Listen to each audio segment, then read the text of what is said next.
The flight attendant smiled, but her eyes were begging me to run. Before I understood what was happening, she grabbed my arm with a grip that should have been illegal and whispered, "Get off this plane, now." I stayed in my seat, and my regret started before the wheels even left the ground.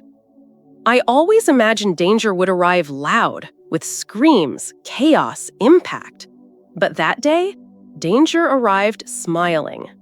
Her smile was trained, professional, soft. But her eyes betrayed everything. There was an urgency there, a tremor fighting against the rest of her face, an expression that said, without words, "You don't understand, but you need to do what I say." When her hand closed around my arm, I felt the hot shock of her strength. It wasn't a service touch. It wasn't kindness. It was a silent cry for help that was coming to me, not from her. And for a split second, my body understood before my mind did. A shiver climbed my spine like someone had just breathed an ancient truth into me. But I didn't get up.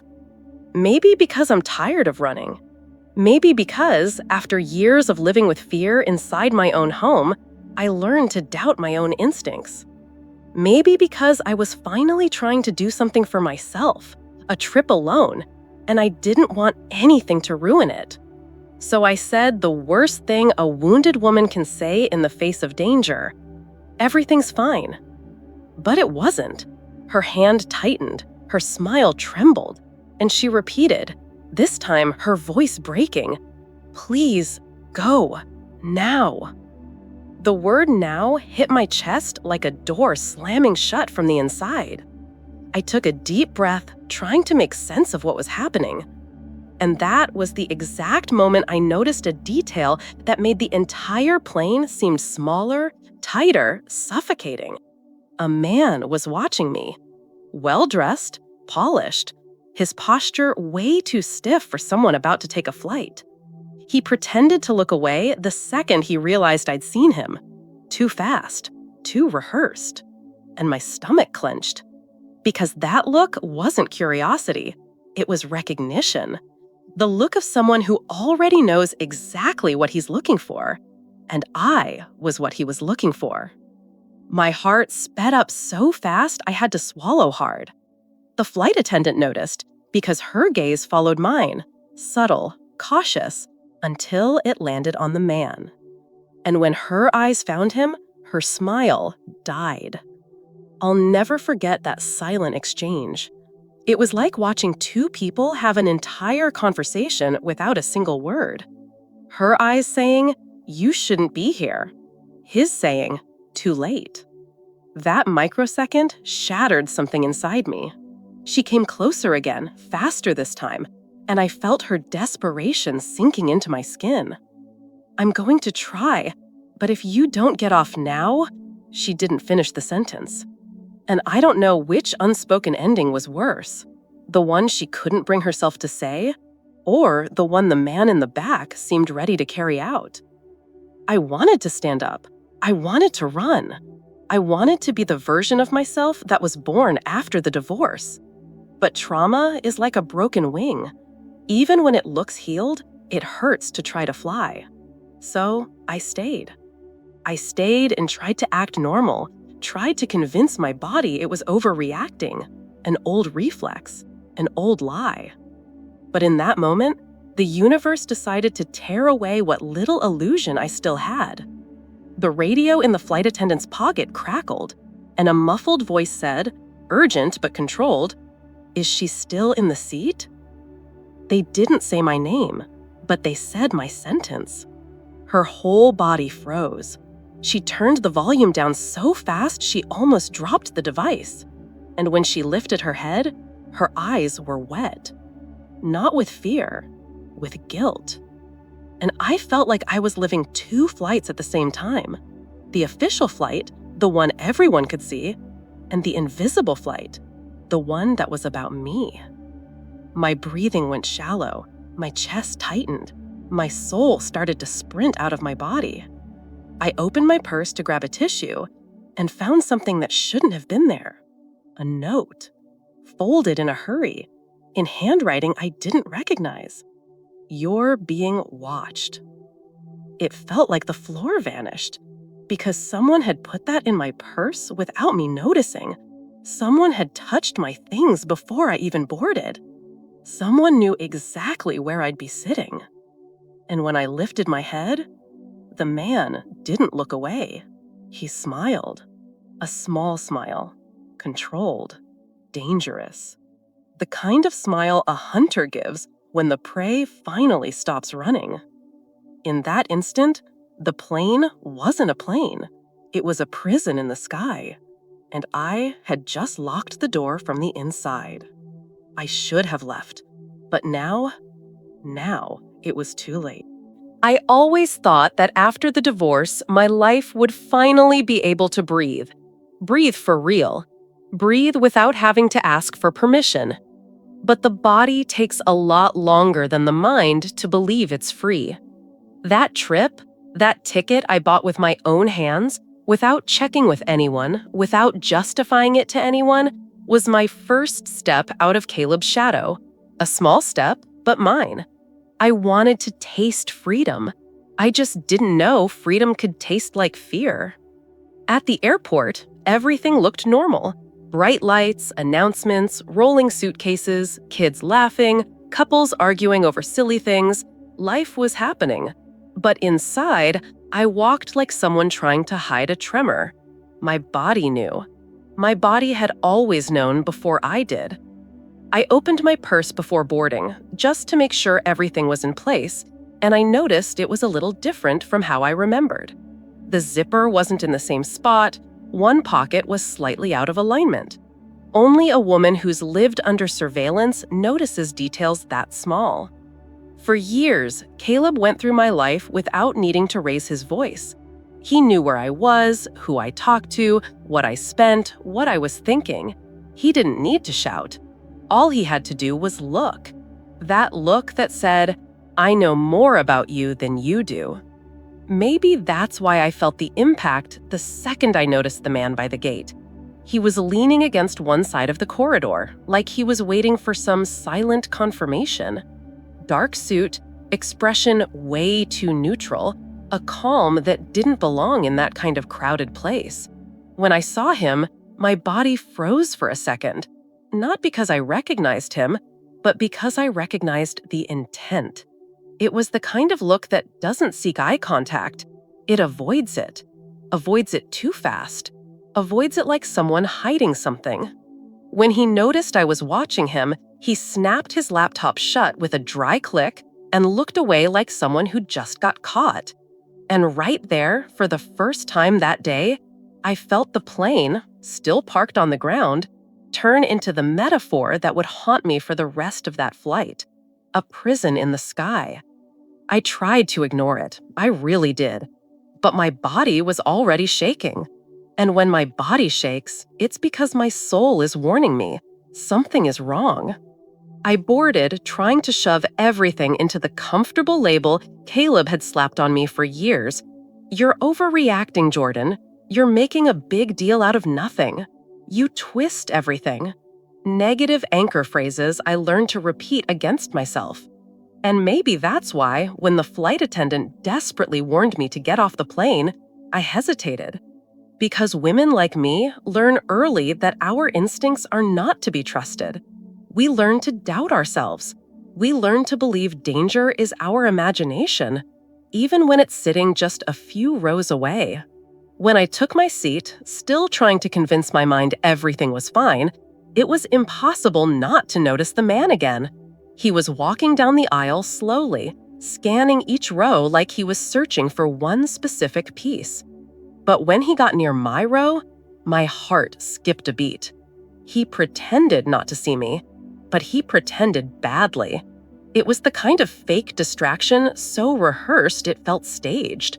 The kind of gesture someone makes when they want to look normal, but don't remember how. He held his laptop tight against his chest like he was hiding documents, or photos, or instructions. I ran my hand over the seat, trying to calm myself down. The cold leather raised goosebumps on my skin, and I took a deeper breath. It didn't work, because his eyes came back to me, this time without disguise, direct, locked on, blatant. I can't fully explain what I felt, but it was like someone switched off the lights inside me. The world stayed lit, but I went dark. And in the middle of that silent fear, another thought sliced through my mind like lightning. Serena, my daughter, the part of me that stayed with him, the part of me that learned to see the world through his eyes. My girl who had already said, more than once, "Dad says you make everything complicated, Mom. Dad says you overreact. Dad says you're way too sensitive." That kind of pain, being discredited by your own daughter, burns more than any physical threat. And maybe that's why I stayed there, frozen, not asking anyone for help. My own daughter didn't believe in my perception. Who would believe me on a plane? I took another deep breath, but the feeling only got worse when the cabin door started to close. The crew moved too fast, traded tense looks, whispered in code, and for a second, just one, I saw his reflection in the metal of the door. He was smiling, small, contained, dangerous. And I thought, oh God, I walked into a prison in the sky all by myself, and he's in here with me. The radio crackled behind me. A male voice, cold, technical, urgent, asked, "Is she still in the seat?" The answer wasn't meant for me, but the flight attendant heard it, and I watched her soul fall straight through her eyes. That was the split second I understood. I wasn't being dramatic. I was being hunted, and the man in the aisle had known it from the start. There is a moment when fear stops being an emotion and becomes information. An exact point where the body says, "I'm not reacting, I'm remembering." For me, that moment happened when the radio on Amira's uniform crackled for the first time. I was already shaking on the inside after noticing the man staring at me, the tension among the crew, the note in my purse, but I was still trying to convince myself I might be misinterpreting everything. A habit learned, taught, engraved after years with someone who constantly told me, "You're exaggerating, Jordan. You imagine things. You're too sensitive." That was Caleb's specialty, making me doubt my own perception. And now, sitting on that airplane, I felt just how deeply my body still carried that imprint. I almost closed my eyes to steady myself when I heard it. "Is she still in the seat?" The voice was muffled by the radio, but clear enough to cut through my skin. The first time, I thought I misheard it. The second time, I knew it was about me. Amira froze.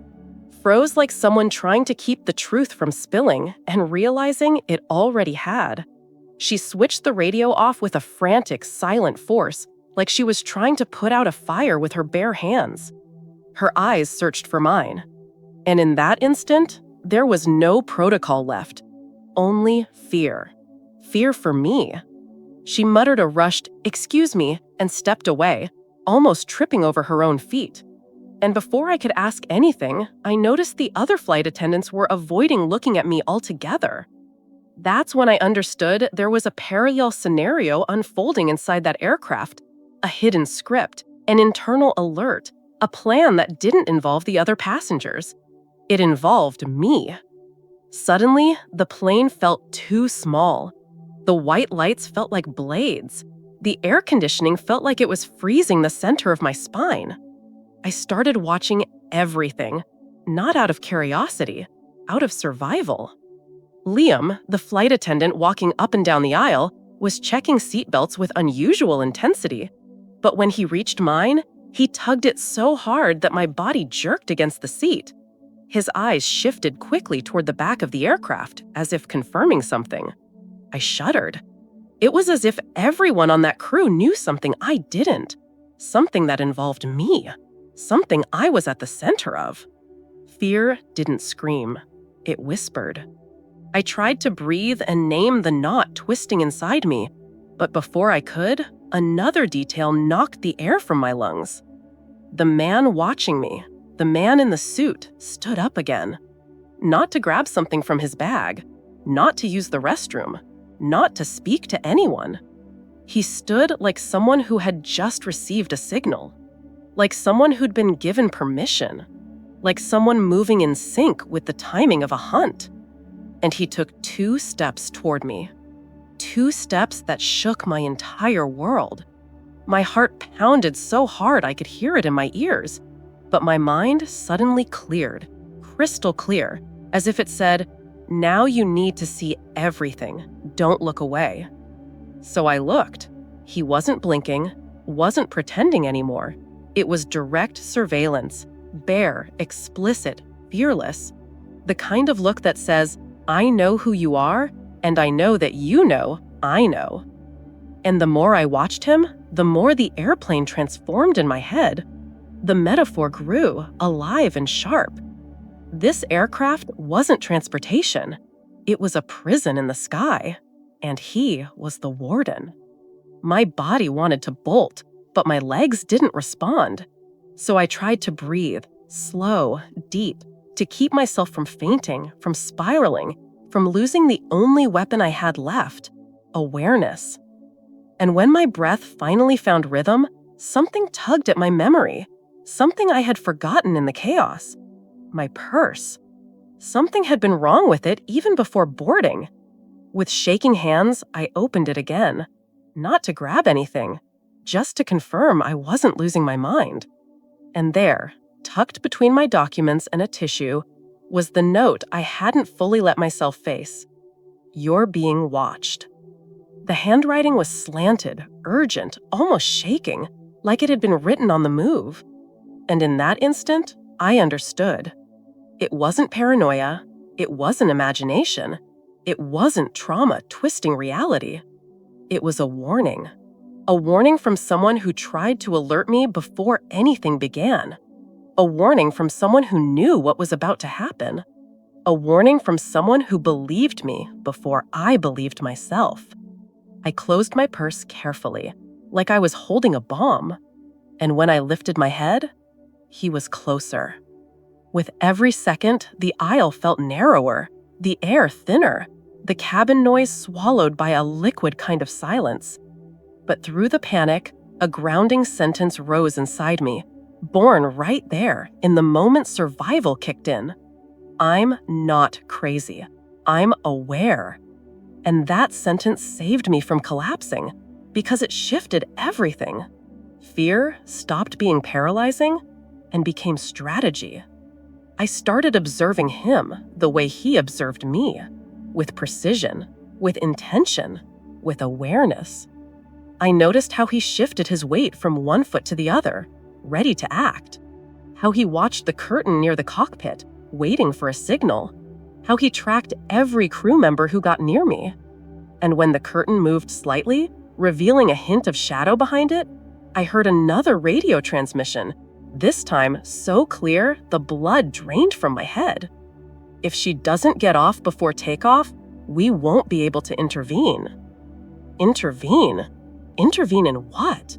Against who? The whole world spun when my mind caught up with the truth. They weren't trying to prevent something I might do. They were trying to prevent something someone else might do to me. And in that moment, everything changed. The flight changed. The narrative changed. The flight attendant wasn't afraid of the aircraft. She was afraid of the man. And the man was just waiting for the door to close. I opened my purse just to catch my breath for a few seconds. Putting my hand inside gave me this childish illusion of safety, like I could find some version of myself that still knew what to do. But when my fingers touched something metallic, the world went silent, the way a speaker cuts out right before a scream.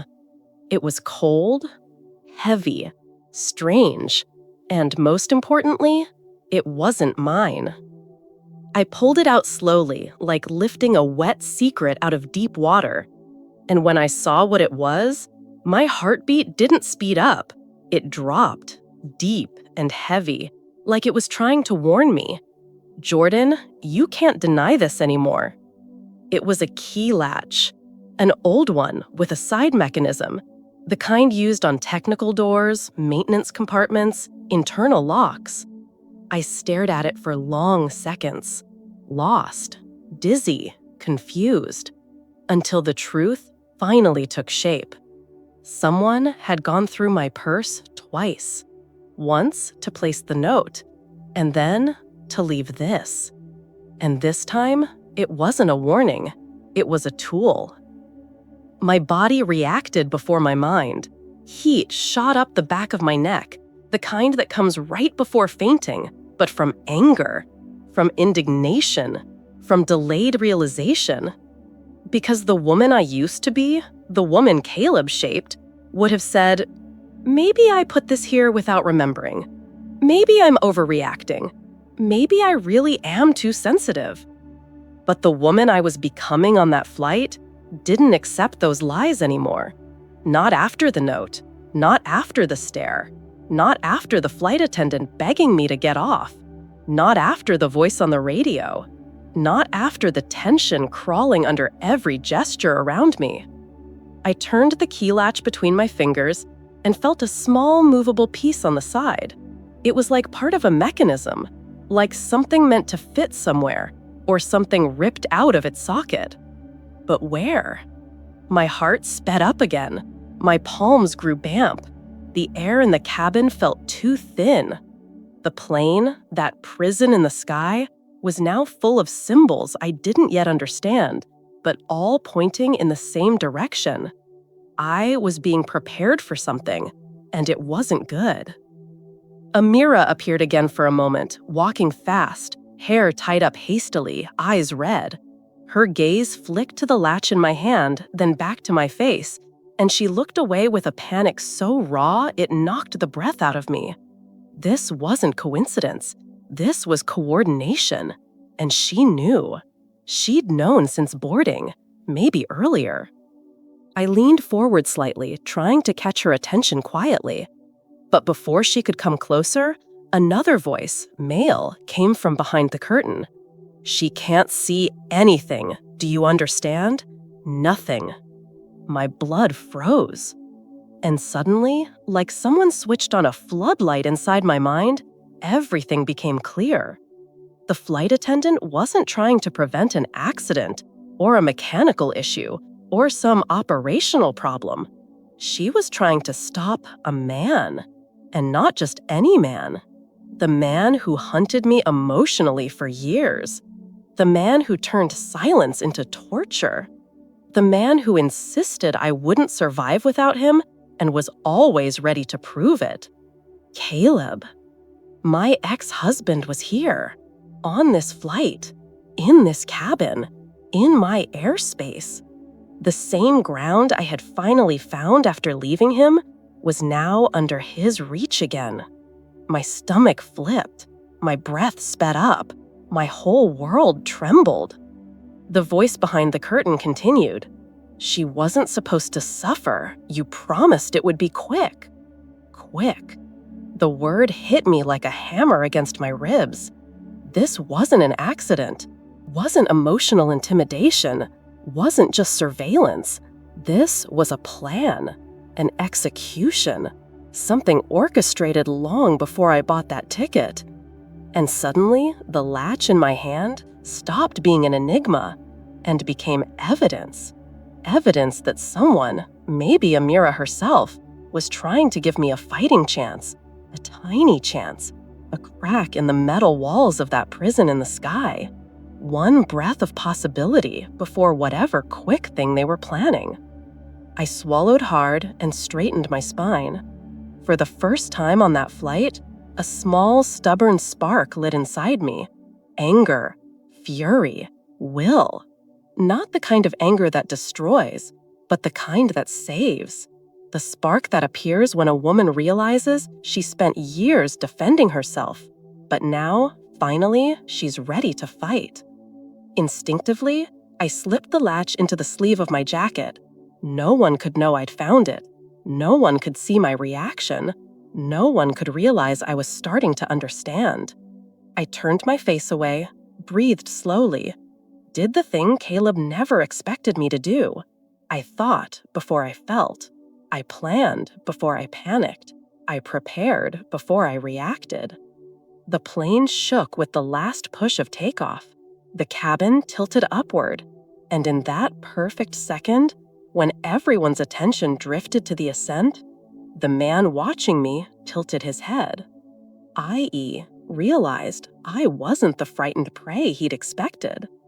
For the first time, I was prepared. There's a kind of silence that doesn't come from the room around you. It rises from the inside. A silence that weighs, that vibrates, that settles between skin and bone. That was the silence that took over me once the plane leveled out in the air. I couldn't distinguish the real noise of the engines from the pounding of my own heart. They blended together, competing, as if both were trying to tell me, "You're not safe. You're not imagining this. You need to act." But act how? I was trapped thousands of feet above the ground, sealed in a metal capsule, with a man who had spent years convincing me I had no value, and now, clearly, wanted to prove it in the most permanent way possible. The aisle was quiet. The lights were dim. The plane continued along its route.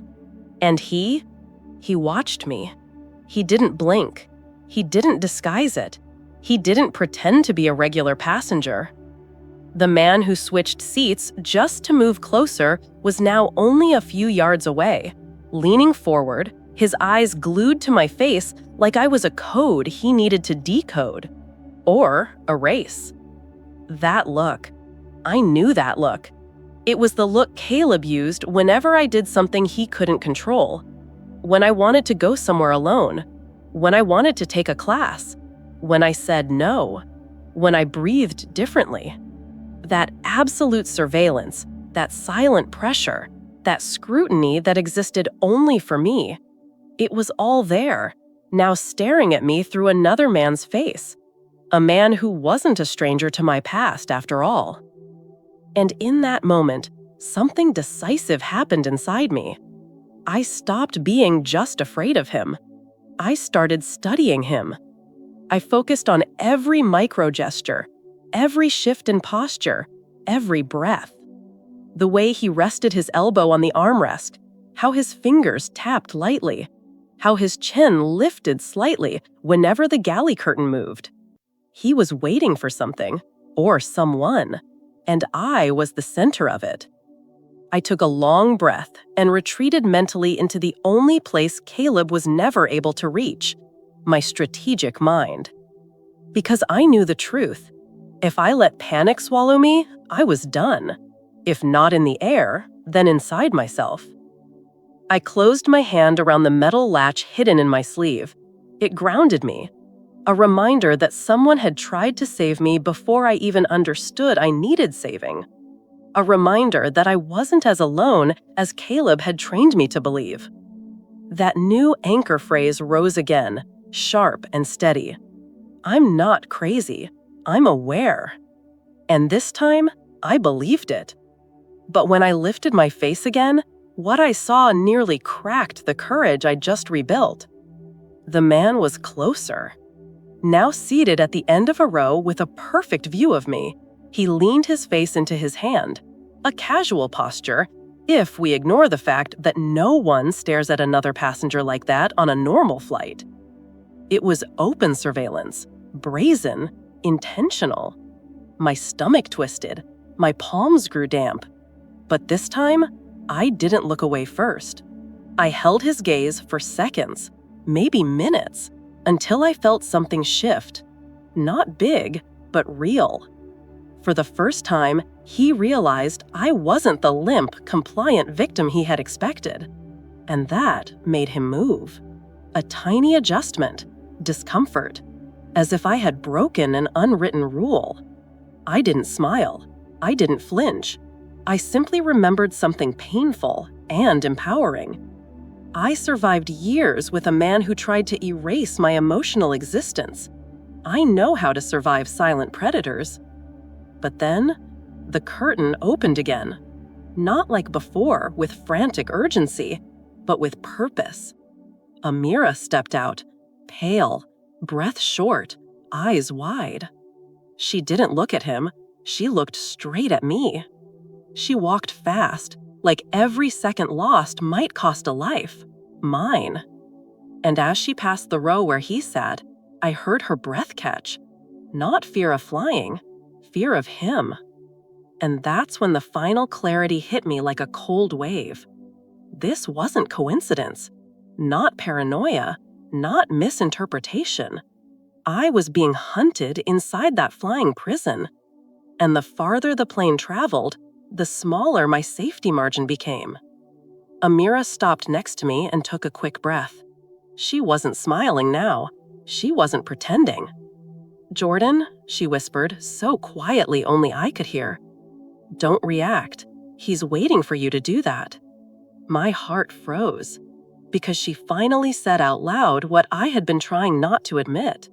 The man was waiting for my reaction, my panic, my instinct, my mistake. Any wrong move could be the trigger for whatever he, and whoever was behind him, came to do. I looked at her, and for the first time since I boarded, my eyes asked for help. Not like a helpless victim, but like a woman exhausted from surviving alone for too long. Amira leaned closer, just enough to block his line of sight to my face. "I'm going to get you out of here, but you need to trust me. Don't look back. Don't move until I tell you." Trust. Such a small word. A word I hadn't been able to believe in for years. I swallowed hard, trying not to shake, trying not to look at him, trying to keep my face still while every nerve in my body screamed. And in that suspended moment, between life and death, fear and clarity, something shifted deep inside me. I stopped waiting to be saved, and I started planning to survive. Every woman knows when that switch flips, when fragility hardens, when pain becomes tool, when fear turns into awareness. With that awareness anchoring me, I closed my eyes, breathed slowly, and thought, I survived the worst years of my life. I can survive this too. And right then, in that exact second, I heard footsteps, heavy, decisive. And when I opened my eyes, the man was standing, coming straight toward me. When he stood up, the world shrank. I'm not exaggerating. The aisle narrowed, the ceiling dropped, and the air grew so thick, it felt like I was breathing through water. The man, the one whose eyes had already read every fear inside me, took 3 slow, calculated steps, like he was walking towards something that already belonged to him. And that's when the most brutal truth hit me. He wasn't approaching me. He was collecting me, like forgotten luggage, like property, like my life, my newly reclaimed freedom was still under his name. My heartbeat thudded so hard it hurt. But I didn't move, not an inch. I knew any reaction could ignite the exact explosion he was waiting for. Amira saw him coming, and with the kind of courage that didn't match the neat blue uniform she wore, she stepped forward, placing herself between us. "Sir, please return to your seat." Her voice shook, but it didn't break. He didn't answer. He just tilted his head slightly, studying her like an inconvenient insect. I had seen that expression before, in my kitchen, in my living room, in front of my daughter. Every time someone tried to defend me, Caleb looked exactly like that. You're interfering in something that doesn't concern you. The man shifted, subtle, but I caught it.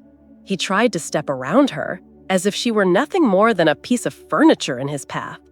But she raised her arm and blocked him again. "Sir, return to your seat." The air vibrated, a static of danger. And that's when it happened. Behind the closed curtain, the male voice leaked out again, louder this time, pressured, desperate. "She wasn't supposed to suffer. You promised it would be quick." My body locked. My hands tingled as if my circulation had paused. promised, quick, suffer. 3 words detonating inside me. This wasn't imagination, not paranoia, not trauma playing tricks. This was a plan, an orchestrated sequence, a scripted end someone had written for me. My stomach rolled when all the pieces collided in my mind. The note, the latch, the stare, the radio message, the flight attendant's warning, the seat changes, the fake calm, the watching, the smile. None of it had been coincidence. None of it had been misinterpretation. None of it had been exaggeration.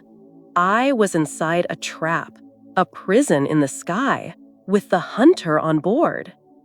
And then the real shock hit me, because when I heard the voice behind the curtain, my heart recognized something my mind didn't want to admit. That tone, that cadence, that coldness. It wasn't a crew member, not an accomplice, not a stranger. It was him. Not Caleb physically behind the curtain, but the voice of the man orchestrating everything. The voice he had hired, trained, manipulated, convinced. It was the voice I knew too well. The voice of someone who performs cruelty through other people's hands. Someone who never lays a finger on you, but makes sure the world does. My chair felt like it dissolved beneath me. My soul tried to tear its way out of my chest. But I didn't fall apart. Not this time. Something old, something I thought he had killed years ago, ignited inside me. Not fear, not hatred, clarity. Amira turned toward me, and our eyes met. She saw the realization slam into me, and I saw the guilt drowning her. "Jordan," she whispered, like someone trying to save a person already hanging off a cliff. "He wasn't supposed to be on this flight." I sucked in a breath, trembling, trying not to drown in the rising panic. But calm wasn't what I needed. I needed to think. And that's when Serena's voice echoed in my memory. "Dad says you exaggerate. Dad says you make everything difficult. Dad says you just want attention." Those words cut deep, because for the first time, they didn't hurt as memories. They hurt as strategy. His strategy. He was counting on that, counting on people not believing me, counting on my silence to appear rational, counting on me shrinking, counting on the world assuming he was the calm, reasonable one. But in that airplane, with a planned death hanging over me, I grew. I lifted my chin. I breathed, and I felt something awaken, sharp, steady, defiant. I'm not crazy. I'm not exaggerating. I am fighting. The man took another step. Amira blocked him again. And then came the moment that changed everything. The curtain opened, and Liam stepped out, the same crew member who had yanked my seatbelt too hard earlier. But now, he was pale. "That's enough," he said to the man. "Stop. This is already out of control." His words hit like an explosion because they revealed an agreement, a collaboration, a controlled plan of letting something happen to me, but in a mannered way. And now, it wasn't managed anymore. The truth shook the whole cabin. My pulse roared in my ears. And then, before anyone else moved, I did something I had never done in my entire life. I took out my phone, I hit record, and I pointed the screen directly at him. My predator, my past, my executioner by proxy. His eyes widened for one single second because he understood instantly that the invisible weapon he relied on all these years had just shattered. Silence, secrecy, lack of witnesses. I spoke slowly, trembling but whole. "I know why you're here, and now the world is going to know too." He tried to move, but Liam grabbed his arm. Amira stood in front of me, and in that moment, I understood something monumental. I wasn't alone. Not anymore. I had witnesses, I had proof, I had a voice, and for the first time in my life, I had courage. The plane may have been a prison in the sky, but in that moment, I was breaking the bars. When the plane started to descend, I felt my body coming back to the ground, but my soul was still up there, stuck in that prison in the sky. It was a strange feeling. On the outside, I was just another passenger with her seatbelt fastened, waiting to land. On the inside, I was a woman who had just stared her own ghost in the face, one with a name and an address. It wasn't the turbulence that made me shake. It was the certainty. That takeoff should never have happened like that. But if it hadn't, I would never have seen so clearly who he really was. The wheels hit the runway with that dry, familiar impact. But what truly jolted my world was something else. The awareness that, for the first time, I hadn't let him control the story. I was leaving that plane not as the crazy ex-wife he'd painted me as for everyone, but as the woman who had survived one more of his plans, and this time with evidence. As the plane taxied, the mood in the cabin shifted. Regular passengers started unbuckling their belts, chatting about the flight, reaching for their bags. But beneath all that, there was another current, more subtle, heavier. Amira exchanging looks with Liam, the radio being used more than usual, a silent message running between them like electricity. I knew. They knew. And, for the first time, he seemed to know he wasn't in control anymore. When the plane finally stopped and the "you may now unfasten your seatbelts" chime sounded, I saw Caleb try his usual routine. Stand up before everyone else, position himself in the aisle, take up space, command the moment. But this time, someone stepped into that space before he could. Nina walked in. She appeared at the aircraft door wearing a security vest, her badge clearly visible, her posture firm. She was not the kind of person you overlook. At her side, another agent. They climbed the narrow metal stairs like people who already knew exactly who they were looking for. "Jordan Miles Harrington?" she asked, looking straight at me. For a second, my stomach dropped. My oldest reflex woke up. What did I do wrong? But before the learned guilt could speak louder, the flood of memories answered for me. I hadn't done anything wrong. I had just survived. "That's me," I said, my voice still shaky, but steady enough to stand. She nodded, with a kind of respect I hadn't seen directed at me in years. "You're going to deplane first, with us. You're safe now. You're protected." Protected. That was a word I had never truly heard applied to me. I stood up slowly, my legs unsteady, and felt Caleb's eyes burning into the back of my neck. That look I knew so well. The look of someone who just realized the narrative had slipped out of his hands. I turned around on purpose, not to provoke him, but to make it clear. I saw him fully. No filters, no excuses. He opened his mouth like he was about to speak, but Nina moved faster. "Sir, stay seated for now." He tried to keep his composure. "This is ridiculous. I'm just here traveling, trying to help my ex-wife, who was clearly unstable, and..." I closed my eyes for a second and breathed. There he was, the same script as always, the same playbook he'd used with anyone willing to listen. Only this time, no one bought it. Liam confirmed something quietly with Nina. Amira crossed her arms with the firm expression of someone who refused to be used as a pawn again. And for the first time, I didn't have to defend myself alone. The world, finally, was seeing what I had been screaming silently for years. I left the plane before everyone else. The bright lights in the jet bridge felt almost too white. But at the same time, it was the first time I walked toward an exit without feeling like I was leaving pieces of myself behind. In a private room at the airport, I sat down, answered questions, told the truth. Not the edited version, not the version that protected his image. The whole truth, drenched in fear, pain, detail, my voice shaking, but not retreating. I showed them the note. I showed them the video. I described the pattern.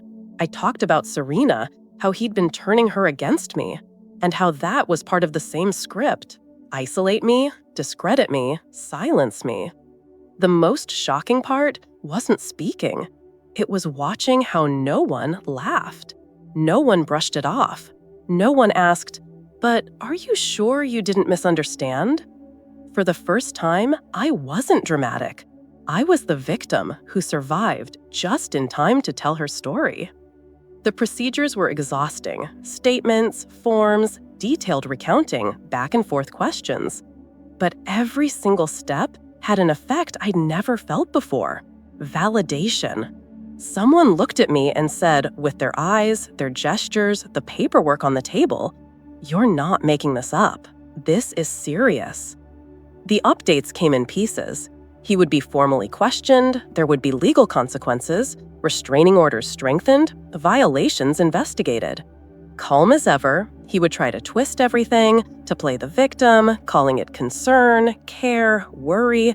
I knew the speech by heart. But this time, my body didn't collapse hearing it. On the contrary, my body understood I was no longer trapped in his version of reality. Rebuilding my life didn't happen in one day or a week, and it definitely didn't end at the airport. It was a slow reconstruction, sometimes painful, mostly lonely, but finally mine. When Serena found out what happened, not from his mouth, but through what law enforcement and the airport themselves had to record, she was torn. First came anger, of course. "You always stir up drama, Mom. Dad said he just wanted to help you. You exposed him like that in public. Why?" Those words still hurt, because they're echoes of the emotional conditioning he fed her. But instead of begging her to believe me, I did something different. "Sweetheart, I'm done trying to convince you. One day, the pieces will fall into place on their own. I'm just asking for one thing. Keep a little bit of doubt inside you. Don't throw it away, because when that doubt grows, I'll be here." That was the biggest shift. I stopped building my survival on anyone's approval, even my own daughter's. I started therapy for real, not the kind I abandoned halfway through because he said it was a waste of money. I started walking alone, without assuming I was being followed every second. I started blocking numbers, boundaries, opinions. I started saying no, and surviving what came after. I began to remember that prison in the sky, not just as trauma, but as a marker in time. That was the last day he was absolutely certain I had no way out, and it was exactly the day I found one. Today, my life is much simpler than I once imagined it would be in my 40s. I don't have the material comfort he promised while suffocating me. I don't have the perfect Instagram family he liked to perform. But I have something I never had before. I have peace inside my own head. And even if that sounds small, for a woman who spent years secretly calling herself crazy, it's everything. On the day I finally arrived home, something happened that I didn't expect. The silence didn't scare me. For the first time in many, many years, silence didn't feel like a threat. It didn't feel like a warning. It didn't feel like the pause between one emotional attack and the next. It was just silence. Plain, white, breathable. I walked in, dropped my suitcase on the floor, and stood there, staring at my living room like I was seeing it for the very first time. The air smelled like ordinary life. The walls didn't echo the past back at me. And my body, the same body that had trembled through the entire flight, now felt exhausted, yes, but finally unbound. I sat on the couch and leaned my head back. And in that moment, alone in my home, I heard, not with my ears, but in my memory, the voice that rerouted my destiny. I tried. He's on this flight. He came for you. That sentence echoed inside me like a permanent reminder of what almost happened, and also a reminder of what didn't happen. I closed my eyes and let the air leave my lungs slowly, as if I were releasing years of tension stored between my shoulders. For the first time, I felt like I didn't need to defend myself from every direction at once. The prison in the sky was behind me now, and I was on solid ground, in my place, in my life, in my own story. I thought a lot about Amira's voice during that critical moment, a voice that shook, but still held more courage than anything I'd heard in years. And I realized something that moved me deeply. Sometimes salvation comes from the mouth of someone who doesn't even know you, because the people who know you sometimes don't want you to be saved. The person who should have protected me, Caleb, tried to destroy me. The person who had no obligation whatsoever, a woman who only saw me for a few minutes during boarding, saved my life. It taught me something priceless. We don't survive by clinging to the past. We survive by staying open to the unexpected. I also thought about the voice behind the curtain, not the voice of the man who wanted to silence me, but the other voice, the one I didn't realize I still had. The voice that, at the height of terror, said, "I'm not crazy, I'm aware." That sentence stayed with me, stuck to my skin, turned into my quiet mantra.